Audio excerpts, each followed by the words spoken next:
Yes, Cynthia, good morning. Mike Murdock. I'm actually sitting in a Nautilus Black Label, so I can kind of go over this with you. Just wanted to make sure you knew the difference. Alert sensitivity on your pre-collision system isn't going to vibrate the steering wheel or do anything. It has more to do with the distance of the car, in front of you and how sensitive you want that detection to be. The only time you'll actually feel vibration in the steering wheel is with your lane keeping, and there's a slight difference between low, medium, and high. But I just wanted to show you this because your pre-collision systems are working. You're not really going to see anything happen unless you got too close to a vehicle. So let me just kind of show you what I mean. Maybe that would answer some of the questions that you have concerns about. So obviously when you go in here to settings, one thing you probably did, which is kind of neat, if you go into drive control, and then I'm just pushing my OK button, you probably already did this, but you can set up your handling and drive if you want a comfort ride, normal, or sport. And then you can do the same thing, handling and sport, if you want a sport feel.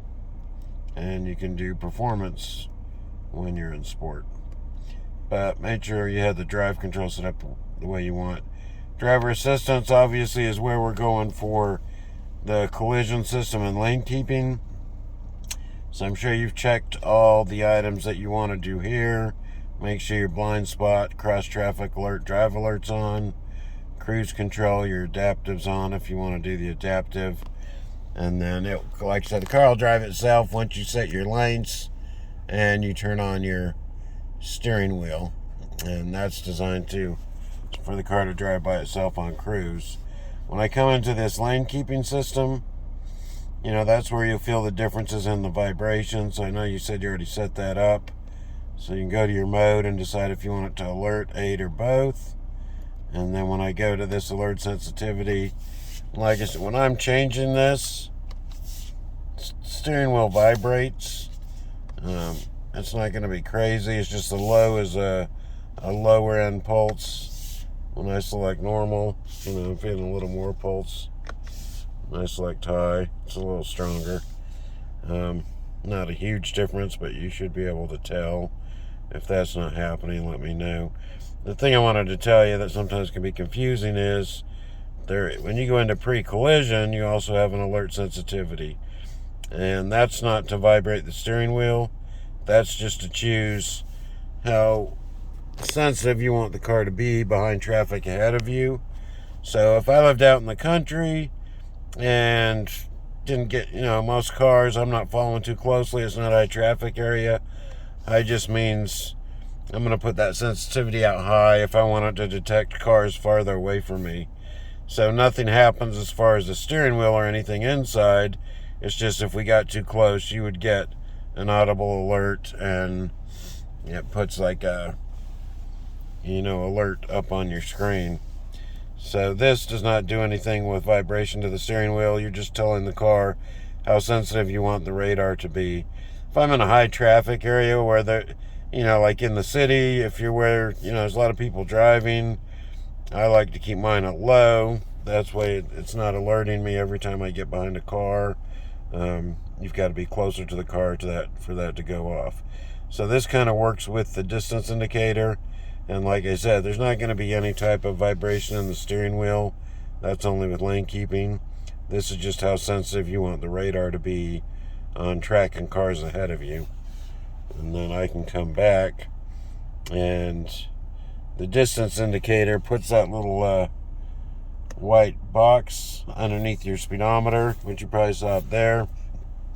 And then when you get close to a vehicle, you'll actually see the back end of a Lincoln show up, and that's the first warning. And then that square actually goes yellow and red, and that's your alert and sensitivity. That distance indication lets you know if you're getting too close. So I have it on low, I can get closer to a car. If it's on normal, it's going to pick up that car a little farther away, and if it's on high, it's going to pick up cars, much farther away. But like I said, nothing's going to happen in here The only thing that's going to affect when I change my alert sensitivity on my pre-collision system is going to be the alert and indicator that I get up on my screen. And like I said, that's when a 3D image of a tail end of a Lincoln is going to show up in that box. It's going to go yellow when I'm getting too close to a car, and red before it will apply the brakes and stop. But yeah, as long as you got this stuff all set, you're good to go. And then if you want to, like I said, set your sensitivity based on the traffic. And if it's a high traffic area, I'd keep it on low or normal. But I didn't want you to think that it's not working because nothing's happening, because you will not get any type of vibration or anything on that. That sensitivity is designed for collision, so it's going to give you a marking, like I said, on your screen in your white box below your speedometer. And then lane keeping is the only one that's going to actually vibrate your steering wheel if you're going out of your lane.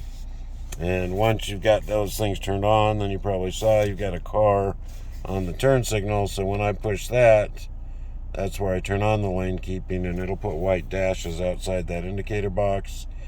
That goes green when you're driving, like over 45 miles an hour. And if you have the aid turned on, it's going to steer you back in your lane. Otherwise, those lines will become yellow and red if you go out of your lane. But hopefully that's helpful. Maybe it answered your questions. Still come by Wednesday afternoon if you have any concerns. But I have a lot of clients asking that alert sensitivity. Like I said, there's two different ones for lane keeping and for collision.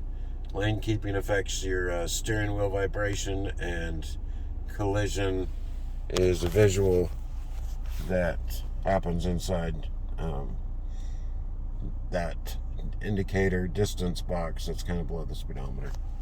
But let me know if that helps, and I hope you are enjoying your vehicle. And we will see you Wednesday. Just give me a call if you need me, 904-334-9889. Have a great day. Bye-bye.